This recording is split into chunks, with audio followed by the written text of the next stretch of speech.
Malachi is the last book of the Old Testament, and it is believed to have been written by Malachi, who was a prophet around the year, BC 430. And Malachi was a guy kind of placed in biblical history after the rebuilding of the temple. And the book is very, very short, but it's basically Malachi prophesying about the sinful nature that once again is corrupting God's holy people and his priests and everybody. And the book it's a good book to end on as far as the Old Testament is concerned. It really feels like whenever you get to the end of Malachi that, oh, yes, the build-up is finished, and now we have the climax of the whole story with the Gospels. And so those are my initial thoughts on the book of Malachi. Again, really loved it. Really got a whole lot out of it, even though it's such a short book. Obviously would highly recommend that you read Malachi. Don't read it first, though, obviously. But it was really, really good. And there are a number of passages within the book of Malachi that I think are absolutely worth reading and discussing.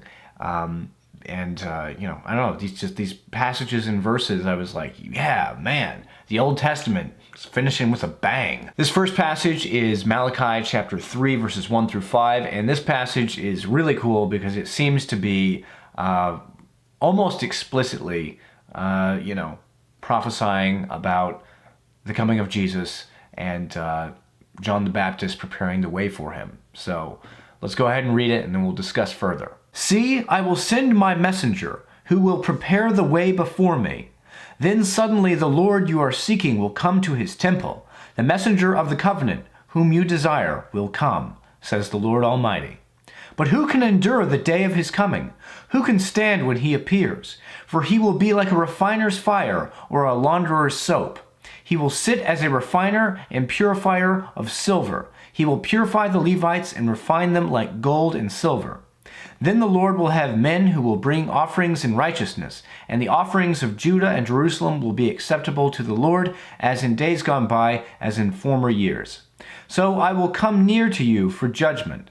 I will be quick to testify against sorcerers, adulterers, and perjurers, against those who defraud laborers of their wages, who oppress the widows and the fatherless, and deprive aliens of justice. But do not fear me, says the Lord Almighty. So right there in verse 1, it says, See, I will send my messenger who will prepare the way before me. Seems to be, talking about John the Baptist. And John the Baptist was a guy who, he openly said, basically, the Messiah's coming, and I'm preparing the way for him. And so that's just cool to think about. The other thing that I found really particularly fascinating about this passage is verse 5. See, I will come near to you for judgment. I will be quick to testify against sorcerers, adulterers, and perjurers, against those who defraud laborers of their wages, who oppress the widows and the fatherless, and deprive aliens of justice. That whole thing really reminds me of the character of Jesus, because Jesus in the Gospels is a guy who, he hangs out with the poor. He hangs out with the people that, that need to be saved.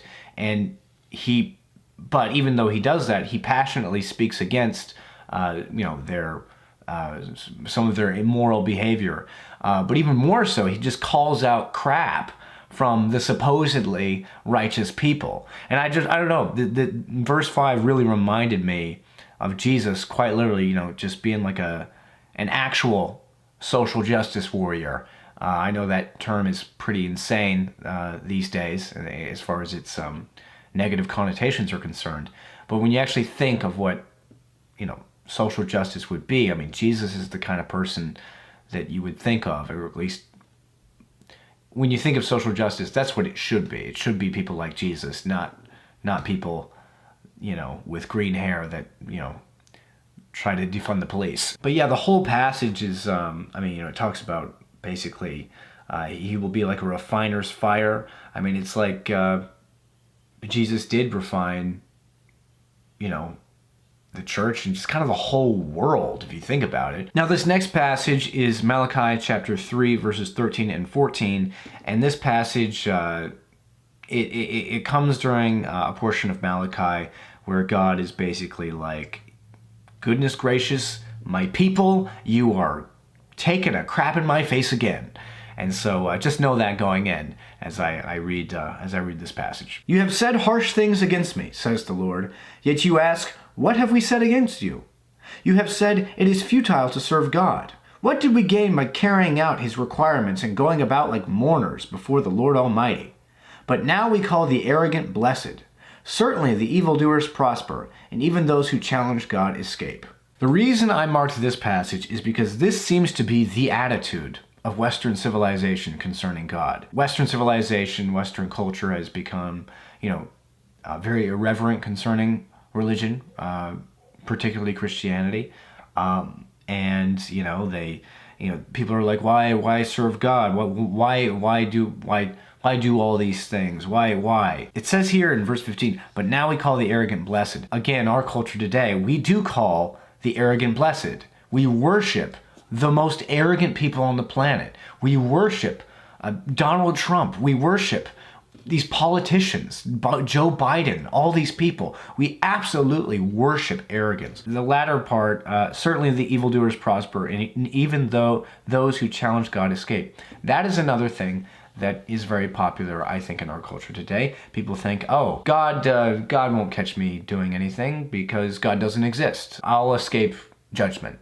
It's kind of the mentality, I think, of my generation. And now, ladies and gentlemen, we come to the final chapter of the final book of the Old Testament. This is chapter 4 of Malachi. We're going to read the whole thing and discuss a little bit, but honestly, the passage is powerful enough on its own. Surely the day is coming. It will burn like a furnace. All the arrogant and every evildoer will be stubble, and that day that is coming will set them on fire, says the Lord Almighty. Not a root or a branch will be left to them. But for you who revere my name, the Son of Righteousness will rise with healing in its wings. And you will go out and leap like calves released from the stall. Then you will trample down the wicked. They will be ashes under the soles of your feet on the day when I do these things, says the Lord Almighty. Remember the law of my servant Moses, the decrees and laws I gave him at Horeb for all Israel. See, I will send you the prophet Elijah before that great and dreadful day of the Lord comes. He will turn the hearts of the fathers to their children, and the hearts of the children to their fathers. Or else I will come and strike the land with a curse. What a closer. Now I have one thing to say about this passage that I'm kind of unsure about. Maybe some of you guys could help me out with this. It says, I will send you the prophet Elijah before that great and dreadful day of the Lord comes. Many Christians, it's just taught in Christianity that when it says, I will send you the prophet Elijah, in Christianity, people say, they think, like Elijah. John the Baptist was like Elijah. But it doesn't say that in the text. And so it is weird to me to, because I'm always wary of Christians trying to make, toy with sentences and things in the Old Testament, trying to make them fit with the New Testament. And this seems like that might have been the case here, because it doesn't say like Elijah. But in a sense, it would make sense for John the Baptist to be the prophet. But I don't know. Anyways, that's all I have to say about the final passage of the final book of the Old Testament. So, as I said earlier, ladies and gentlemen, that'll do it for this biblical series. I did the whole New Testament. I've now done the whole Old Testament. I'm very proud of the fact that I've gotten to this point where I really did read the Bible from cover to cover, every single sentence, verse, chapter, book. I read the whole thing. And I went through it and marked all the things that I found extremely powerful and amazing. And then I also marked all the things that I am severely troubled by. And so, as I have, put at the beginning of many of these videos, I do hope to do a Bible Revisited series where I, after conducting a whole lot of research, address the different passages within the Old Testament and the New Testament that I found troubling within Christianity. I've got to do a lot of research, and that's going to be a long time before I can get those videos out in full. But I got to do it. I gotta say, it was very rewarding reading the Bible this way and reading it with such intention. I really got a whole lot. It's kind of a transformative experience for me, actually. Because I really thought hard about this book that, without a shadow of a doubt, has influenced the world more than any other book in history. And I've made it this far, so I might as well, do that research that I've long thought necessary to do. I look forward to making those videos, those Bible Revisited videos, whenever I get around to them. As it stands right now, I'm still a Christian after reading the whole Bible with all its, amazing passages and all its horrifying ones. I'm still a Christian, but I do have to be honest. At this point, in my journey, I have a ton of questions that I need to find the answers to, and so doing the research, that I've been talking about, that hopefully will,